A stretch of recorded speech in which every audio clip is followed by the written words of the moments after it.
मामा दयानंद जी, जिला संगठन से आए हुए जिला संयोजक अल्पसंख्यक प्रकोष्ठ के हमारे बड़े भाई मजरूल हक साहब, बीरपुर विधानसभा के संभावित प्रत्याशी सह प्रमंडलीय चुनाव अभियान समिति के सदस्य हमारे भाई पंकज जी, हमारे जन सुराज पार्टी के जिला उपाध्यक्ष भाई विवास जी, प्रमंडलीय युवा संयोजक और जिला के सचिव सरदार हर्षप्रीत सिंह जी, हमारे कोर कमेटी सदस्य बड़े भाई अनुज जी, मंजीत जी है। मैं हबीबपुर पंचायत का रहने वाला हूँ। मैं जन सुराज की इस व्यवस्था में जिला उपाध्यक्ष के पद पर हूँ। मैं भी प्रमंडलीय चुनाव अभियान समिति का सदस्य हूँ और भावी प्रत्याशी संभावित प्रत्याशी नाथनगर विधानसभा से हूँ। आज आपके इस भिट्टी में जो ये जन सुराज बिहार बदलाव की सभा आयोजित की गई है, इसका एक ही मकसद है, अक़लियत के भाई बहनों को जगाना, बेदार करना। लोग लालू यादव की बात करते हैं और मुसलमानों को लालू जी ने वोट का बंधुआ मजदूर ही समझा है। पिछले 35 साल से मुसलमान का एक बड़ा तबका आरजेडी को वोट करता चला आ रहा है, जिसका नतीजा ये हुआ कि हम मुसलमान भाई की जो आज स्थिति है, दलित के बाद सबसे पिछड़ा कौम हम है। उसका जिम्मेदार जितना लालू जी है, उससे कहीं ज्यादा जिम्मेदार हम हैं, क्योंकि हमारे ही बीच के वोट के ठेकेदारों ने हमें बीजेपी का डर दिखाकर कि वो जीत जाएगी, हमारा वोट राजद को दिलवाया है। और नतीजा ये हुआ कि न तो हम बीजेपी को हरा पाए, न ही बीजेपी को रोक पाए। परिणाम ये हुआ कि हमारे बच्चे कल भी मजदूर थे, हमारे बच्चे आज भी मजदूर हैं। 18% बिहार में आपकी आबादी है और 18% आबादी होने के साथ साथ सबसे गरीब और पिछड़ा कौम बिहार का कोई है तो आप हैं। हिंदुस्तान का सबसे पिछड़ा राज्य बिहार है और बिहार का सबसे पिछड़ा कौम मुसलमान है। आपका बच्चा टायर की दुकानों में, आपका बच्चा मिस्त्री की दुकानों में, आपका बच्चा कल कारखाने में काम करते हुए दिख जाएगा, लेकिन और कौम का बच्चा अच्छे अच्छे पदों पर दिख जाएगा। उसकी वजह क्या है? उसकी वजह यह है कि हमारे बच्चों को शिक्षा से दूर रखा गया है।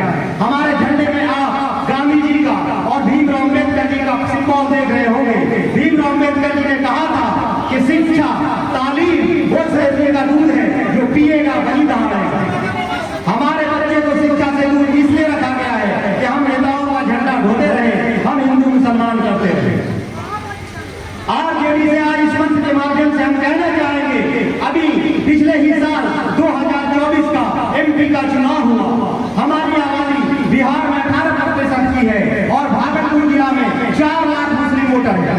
बिहार में उन्होंने मुसलमान की आबादी जिसकी 18% है, उसको 2 टिकट दिया एमपी के लिए, और यादव की आबादी जो 14% है, उसको 7 टिकट दिया।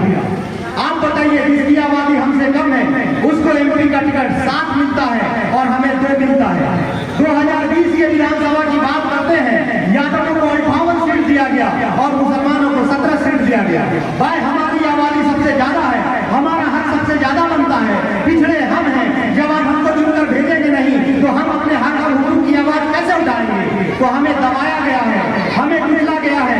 इन आरजेडी वालों से सावधान रहने की जरूरत है, क्योंकि इन्होंने आपको वोट का बदला मजदूर समझा है कि ये कौम बीजेपी के डर से हमको वोट देगी नहीं देगी। राजद एमवाई समीकरण लेकर के चला, लेकिन पूरे बिहार में उसको यादव का कोई मुस्लिम नेता, यादव का कोई नेता नहीं मिला। पूरे बिहार में मुस्लिम का कोई नेता नहीं मिला। उसको नेता मिला अपना बेटा तेजस्वी यादव, उसको नेता मिली अपनी बेटी सीमा भारती, उसको मिली अपनी बीवी राबड़ी देवी। तो आप भी अपने बच्चों के लिए सोचिए। लालू यादव अच्छे पिता हैं, वो 9वीं फेल बेटा को मुख्यमंत्री बनाना चाहते हैं। आप भी अपने बच्चों की शिक्षा और अपने बच्चे की रोजगार के लिए सोचिए, और आपके बच्चे की शिक्षा और रोजगार पिछले 35 वर्षों में किसी सरकार ने नहीं दिया। और मैं इस मंच से आपसे वादा करता हूं कि अगर जन सुराज की व्यवस्था आ गई तो आपके बच्चे को शिक्षा भी मिलेगा और आपके बच्चे को रोजगार भी मिलेगा। कहते हैं कि रहबरी आवाम की सबके बस की बात नहीं, वो निभाता है ये रिश्ता दरमियान रहता है। भीमराव अम्बेडकर जी और गांधी जी ने कहा था कि अगर लोगों की वास्तविक स्थिति को समझना है तो आपको उनके बीच में जाना होगा, क्योंकि जन सुराज महात्मा गांधी के विचारों से निकली राजनीतिक व्यवस्था को फिर से जिंदा करने करने का नाम है। इसी उद्देश्य से प्रशांत किशोर जी 2 साल पैदल चले, गांव चले, पंचायत चले, कड़ाके की गर्मी में भी चले, कड़ाके की ठंड में भी चले, बरसात में भी चले। जब वो गांव चले तो उन्होंने देखा कि बिहार को जो आंकड़े में गरीब दिखाया जाता है, स्थिति उससे कहीं ज्यादा खराब है। इसलिए उन्होंने जन स्वराज पार्टी का गठन किया और जन स्वराज पार्टी का मुख्य उद्देश्य है समाज से योग और अच्छे लोगों को राजनीति में लाना है, क्योंकि जब ये योग और अच्छे लोग राजनीति में आएंगे तभी बिहार को विकसित कर पाएंगे।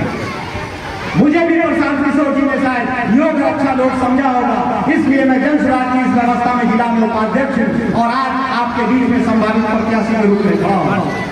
मेरे दादाजी बैलगाड़ी चलाया करते थे, मेरे पिताजी ऑटो रिक्शा चला करके शिक्षा दीक्षा दिए। मैंने मैट्रिक मुस्लिम हाई स्कूल से पास किया, इंटर की पढ़ाई ISC मैंने मारवाड़ी कॉलेज से किया और ग्रेजुएशन मैंने हिस्ट्री ऑनर से TNB कॉलेज से किया। 2006 में मैंने MBA किया।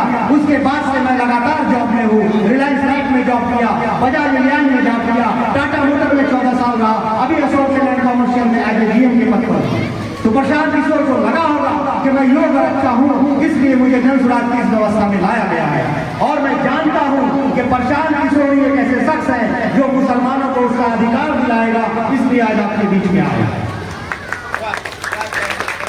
अगर जन स्वराज की व्यवस्था बन जाएगी तो अभी हमारे वॉलेंटियर पूरे बिहार में आपके भी पंचायत में आएंगे परिवार लाभ कार्ड बनाने के लिए। परिवार लाभ कार्ड क्या है? परिवार लाभ कार्ड एक ऐसा कार्ड है जिसमें अगर आप लोगों के सहयोग से, आप लोगों के मत से हमारी सरकार बन जाती है तो 5 चीज की गारंटी आपके पास हो जाएगी। एक परिवार को 20,000 की गारंटी प्रशांत किशोर जी की जन स्वराज की व्यवस्था दिलाएगी। अगर आपका कोई बच्चा है जिसको हमारे एजेंडा में है कि 1 से 15 साल के बच्चा को उच्च स्तरीय फ्री शिक्षा देंगे, तो अगर आपके घर में एक बच्चा है तो वो परिवार कार्ड आपके बच्चे को 1,000 रुपया शिक्षा के लिए देगा। आज की जो शिक्षा व्यवस्था है, स्कूल की शिक्षा डिग्री पर है, कॉलेज की शिक्षा डिग्री पर है। आज जब आपका बुजुर्ग माताएं हैं, हमारे जो बुजुर्ग अभिभावक है, उसको पिछले 20 वर्ष से नीतीश जी की जो सरकार है वो 400 रुपया पेंशन भीख के रूप में दे रही है। प्रशांत किशोर जी 3 साल से पैदल चल रहे थे, लोगों को बता रहे थे कि आपको 400 रुपया भीख दिया जा रहा है। और जन स्वराज की ताकत देखिए कि अभी हम सरकार में भी नहीं है और इलेक्शन से ठीक 4 महीना पहले नीतीश जी 1100 रुपया करने पर मजबूर हुए। 3,000 रुपया हमारी यहाँ पर माँ बहनें बैठी हुई है, आप जीविका दीदी के माध्यम से गुरु बेटियों को 10,000, 15,000, 20,000 उसको हम लोग जन स्वराज अपने भाषा में गुंडा बैंक बोलते हैं। वो लोग 1 साल में 23% ब्याज आपसे उठाता है। अगर जन स्वराज की व्यवस्था बनी तो 4 रुपया सालाना ब्याज आपको वही पैसा दिया जाएगा और हर एक घर में एक महिला को 2500 रुपया रोजगार करने के लिए दिया जाएगा। तो 2500 रुपया और 3,000 हो गया 5500 रुपया। हमारे जो किसान पलायन की है, हमारे ही और आपके बीच से हमारे भाई, हमारे बुजुर्ग, हमारे चचा प्रदेशों में 10 से 12,000 रुपए की नौकरी करने के लिए विवश है और किसी भी जात का बिहारी हो उनको अपमान की निगाह से देखा जाता है। प्रदेशों में लोग बिहारी मतलब बुड़बक, प्रदेशों में लोग बिहारी मतलब अनपढ़, प्रदेशों में लोग बिहारी मतलब मजदूर कहते हैं। तो प्रशांत किशोर ने कहा है कि इस बार जो हम 20,000 रुपया अगर जन स्वराज की व्यवस्था बनती है तो आज इस मंच से हम आपको आश्वस्त करते हैं कि वो गारंटी खत्म करेंगे। वक्त की ये जरूरत समझ लो सभी मुस्लिम भाइयों, पीछे वाले भी, आगे वाले भी, इधर वाले भी, उधर वाले भी, वक्त की ये जरूरत समझ लो, बिन पड़े अब गुजारा नहीं है। गला थोड़ा फंसा हुआ है। वक्त की ये जरूरत समझ लो, तुम भी वक्त की ये जरूरत समझ लो, बिन पड़े गुजारा नहीं है। आरजेडी वाले, जदयू वाले, भाजपा वाले, एलजेपी वाले, हम वाले, ना कोई रहनुमाना हुकूमत अब कोई भी तुम्हारा नहीं है। इब्तिदा लफ्ज़ इकरा से यारो, इब्तिदा लफ्ज़ इक़रा से यारों जिसकी कुरान में हो रही है, कौम ऐसी भी रह जाए जाहिल, ये खुदा को गवारा नहीं है। तो जनसुराज का सिंबल है स्कूल का बस्ता। ये स्कूल का बस्ता बदहाल बिहार को खुशहाल की तरफ ले जाने का रास्ता है। स्कूल का बस्ता आपके बच्चे को शिक्षा से जोड़ने का रास्ता है। स्कूल का बस्ता आपके युवा साथी जो पलायन कर गए हैं उसको रोजी रोजगार से जोड़ने का रास्ता है। इसलिए इस बार वोट जात पात के नाम पे नहीं, इस बार वोट मंदिर मस्जिद के नाम पे नहीं, जो भी योग और अच्छा उम्मीदवार इस बार वोट उसी को। बहुत बहुत शुक्रिया। एक बार नारा लगाइए, बिहारी होने के नाते हम लोग नारा लगाएंगे बिहार के सम्मान में, किसी नेता के सम्मान में नहीं। किसी नहीं मजा आया पीछे वाले झारखंड कहें क्या, अगर बिहार बने तो बिहार के नाते बिहार के सम्मान में एक बार हाथ उठाएंगे।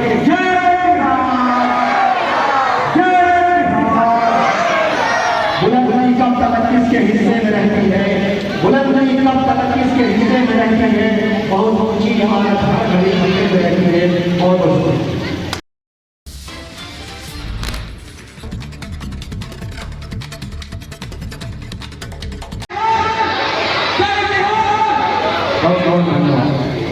लेकिन वर्तमान में जो राजनीति अब तक लालू यादव जी ने किया, जो प्रशांत किशोर जी, जरा गौर से सुनिएगा मैं जो कहना चाहता हूँ।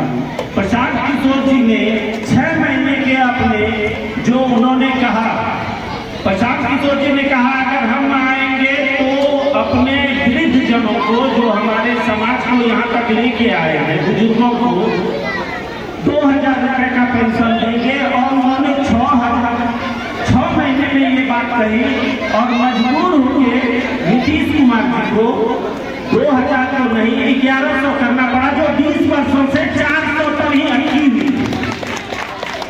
तो 6 महीने की राजनीति ये बताती है कि राजनीति केवल सत्ता पर बैठने के लिए नहीं होती, राजनीति अंतिम पायदान पर बैठे लोगों को हाथ पकड़कर मुख्य धारा में लाने के लिए होती है।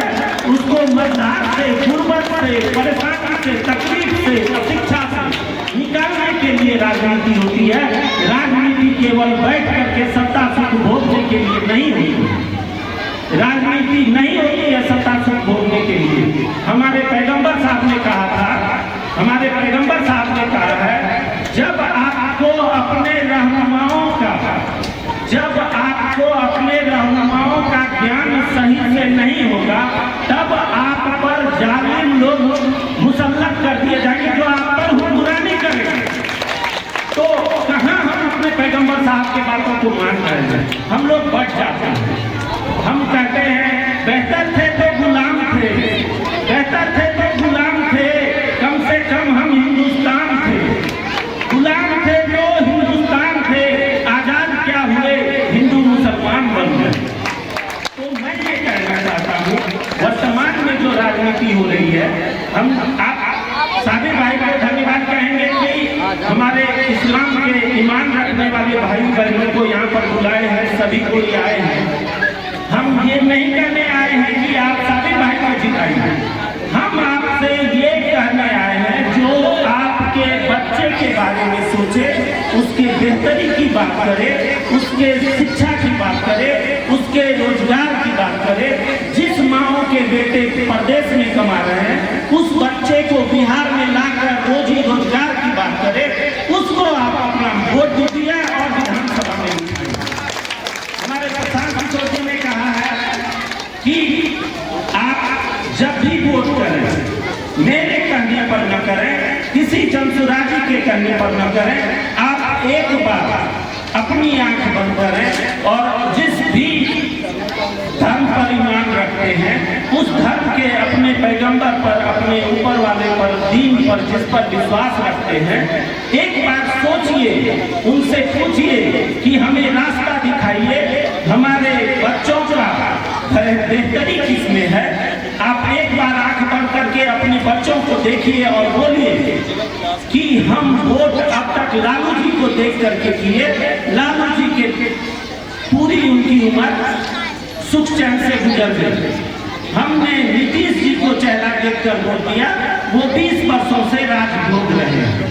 हमने रामविलास पासवान जी को देखा, उनके बेटे भी मंत्री हैं। हमने जीतन राम मांझी जी को देखा, उनके भी बेटे मंत्री हैं। लेकिन आपके बेटे इसलिए गुर्बत में हैं, आपके बेटे इसलिए प्रदेश में हैं क्योंकि आपने अपने बच्चों को देखकर कभी भी ईवीएम या बैलेट पेपर का मोहर नहीं लगाया कि हमारे बच्चे की बेहतरी किसमें है।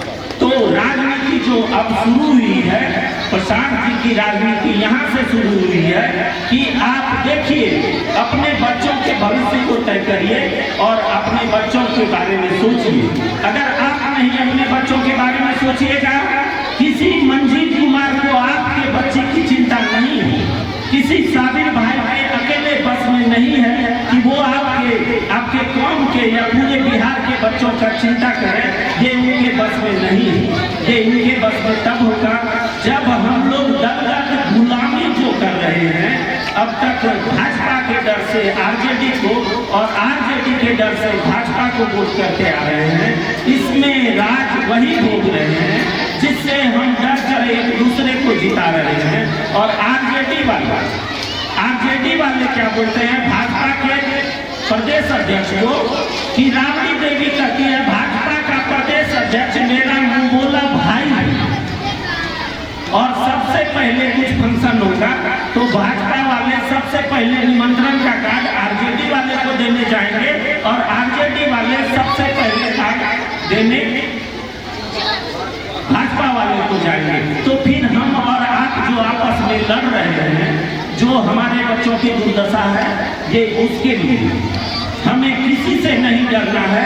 बिहार आज उतना सबल है, आपको उतना आपके हकूक की रक्षा करने के लिए एक संविधान है। हमें किसी से नहीं डरना है, आंख बंद करना है और अपने बच्चे की बेहतरी के लिए वोट करना है। मैं इसी सब बातों के साथ मैं अपने वाणी को विराम करता हूँ। कुछ गलती हुई हो तो क्षमा करिएगा। कोई हम लोग नए लड़के हैं, बच्चे हैं,